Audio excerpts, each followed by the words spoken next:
What's up, guys? Welcome back to The Right Side. Today, I want to talk about how the left became the party of the elite.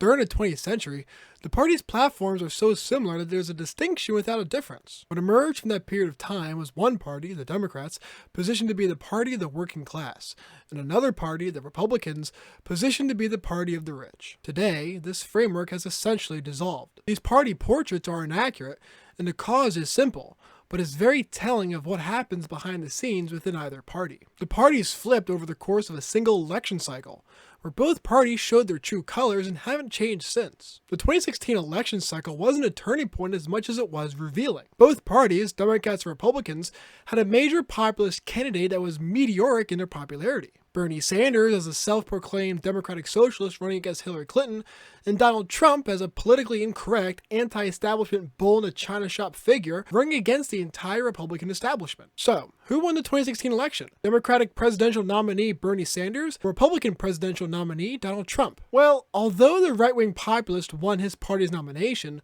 the left-wing populist didn't just lose. He was cheated. The Democrat establishment did everything in their power to put up barriers in front of Bernie Sanders to guarantee a Hillary Clinton nomination. The 2016 Republican primary wasn't really close. While initially Trump wasn't taken very seriously, debate after debate made it abundantly clear that no one was strong enough to survive Trump's wrath. Bernie was strong also, appealing to the youth and disenfranchised incredibly well. In reality, Trump and Bernie were essentially the same candidates. Fiercely anti-establishment figures that the establishment feared. The people they attacked were very similar. Trump attacked the deep state while Bernie attacked big business. Trump, of course, won the 2016 election in what was the biggest political upset in recent American political history. Bernie Sanders tried again in 2020, but was pushed aside for Joe Biden. The 2016 election told the American people everything that they needed to know about who was really in control of the parties. Both parties had a popular populist candidate, yet only one saw the field. The lesson of the 2016 election is simple. The Democratic Party is the party of the rich and powerful, while the Republican Party is the party of the common man. This couldn't be clearer. All you have to do is look at who's behind either party. Are the likes of Amazon, Apple, Google, and Microsoft giving to Republicans? It's laughable. Who's putting the pride rainbow on their logo? Not the local mechanic. Who is openly pandering to the far left? It is equal parts amusing and sad to see how the left had a shiny new populist tool and played on like a fiddle. Now, Bernie has no chance of ever becoming the Democrat nominee. The future of the Democrat Party is establishment, and the future of the Republican Party is anti-establishment. All the money of big business is behind the Democrat Party, not the Republican Party. The Republicans don't have a George Soros. The Republicans don't have an administrative state that protects and serves their interests. The left and the Democrat Party have all the assets. They control all the levers of power. It wasn't Bernie who was nearly assassinated. It was Trump. The populist right is what poses a legitimate threat to the establishment, kneecapping the influences of big tech, business, pharma,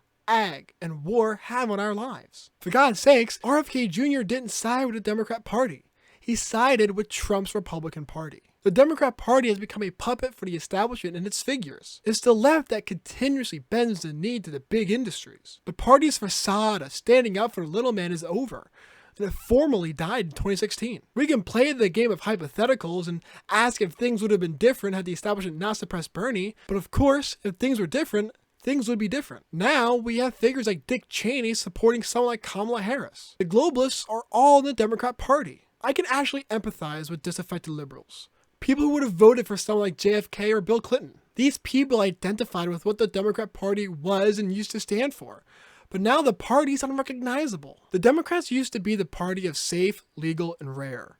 But now they are the party of pop-up abortion clinics at the DNC. Bill Clinton's Democratic Party opposed illegal immigration. It supported stronger borders, but now the Biden administration is racing the state of Texas to remove barbed wire fencing on the border. Up until 5 minutes ago, Obama and Biden opposed gay marriage. Clinton even passed the Defense of Marriage Act. Now we have the White House flying the pride flag in the front yard. The Democratic Party was always championed as a party of women's rights. Now, Men are winning the awards for best women. The funniest part about the flip is that the right has not changed. The idea that the right has gone further right comes from a fundamental misunderstanding of the Overton window, or what is considered politically acceptable. The shift wasn't that the GOP became more extreme, but that the left moved so far left that those who remained consistent started to look like the radicals in comparison. See, the center has moved as the left have gone far left. What was considered left in the 60s and 90s is considered center to center right today. So, as the window shifts leftward, those who were considered strongly conservative, i.e.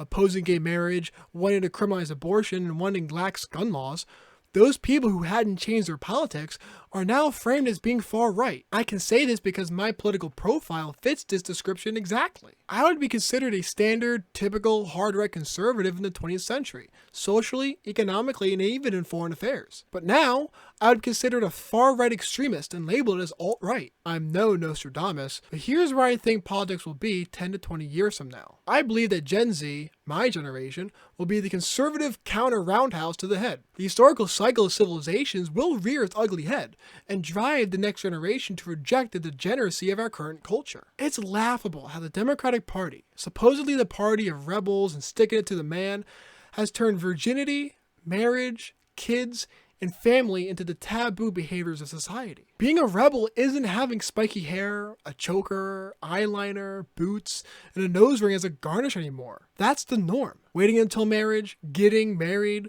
having many kids, staying together for those kids, and living in moderation have become the rebellious lifestyle. And this isn't because of conservative victories. It's because the left and the Democrat Party are winning in the culture. The problem for the left and the Democratic Party is that the very things that they have demonized, shamed, ridiculed, and indoctrinated the next generation against aren't the social constructs that they think that they are. They are nature taking its course. On the one hand, I can have sympathy for the chamber of agony that some on the left will lock themselves in when the conservative cultural revolution happens. They don't want to accept that they were wrong. But, unlike the left, conservatives will welcome these newfound conservatives with forgiveness and open arms. The inevitable shift away from being socially liberal will cause those who lock themselves into their woke echo chambers to feel like the world is ending. In the end, the modern state of US politics is nearly unrecognizable from what it was even 20 years ago. It's clear that while the gears may have been churning in the background far before, the 2016 election was the grand revealing of who controls the parties. Both Democrats and Republicans had their anti-establishment prospects experiencing meteoric popularity rises,